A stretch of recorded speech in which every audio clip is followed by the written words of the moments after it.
Alors, mon album Automne, qui s'appelle Automne pour toutes sortes de raisons, mais premièrement parce que j'aime l'automne. C'est vraiment ma saison préférée depuis toujours, je dirais.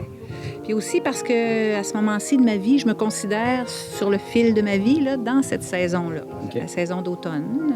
C'est pour tout ce que ça a de contraste aussi, l'automne. C'est les couleurs magnifiques qu'on peut voir d'ici même. C'est l'exubérance de la nature. Puis en même temps, c'est comme un tempo qui ralentit tranquillement pour se préparer pour l'hiver.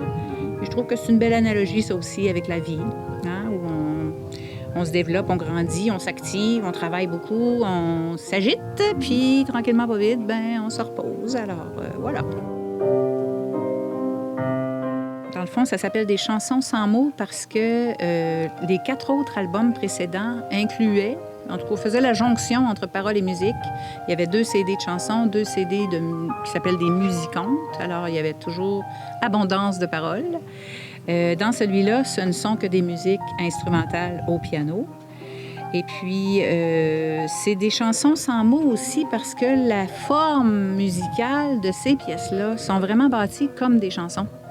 Un peu, on peut reconnaître une partie qui ferait un refrain, une partie qui ferait un couplet, un petit pont qui s'en va dévier un peu puis qui revient par après. Alors, on peut reconnaître la structure d'une chanson. Alors, c'est pour ça que ça s'appelle des chansons sans mots.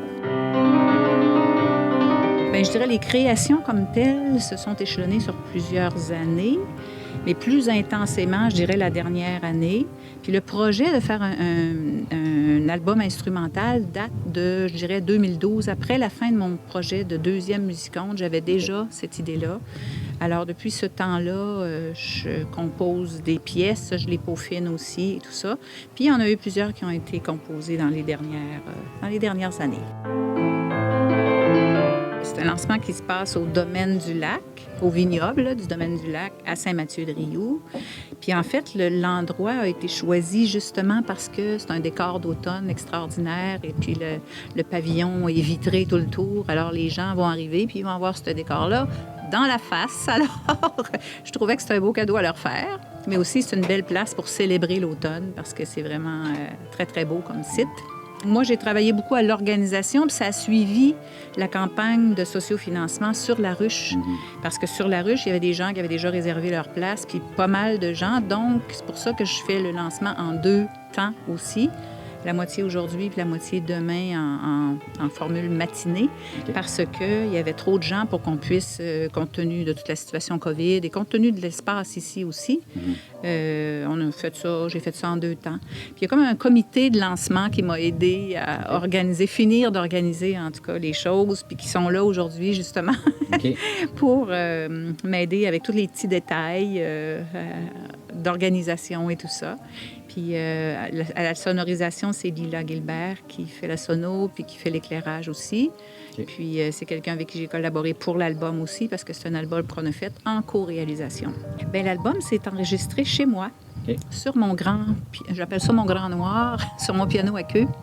Et puis c'est ça, on a transformé le salon, la maison, en studio. Alors, on a bouché les fenêtres, on a emmené des panneaux isolants, on a réorganisé l'espace pour que le son du piano soit le plus pur possible. D'abord, j'aimerais remercier Lila qui a embarqué dans ce projet à fond de train, pour le dire, puis qui est très professionnel, fiable. En tout cas, j'ai beaucoup apprécié sa collaboration.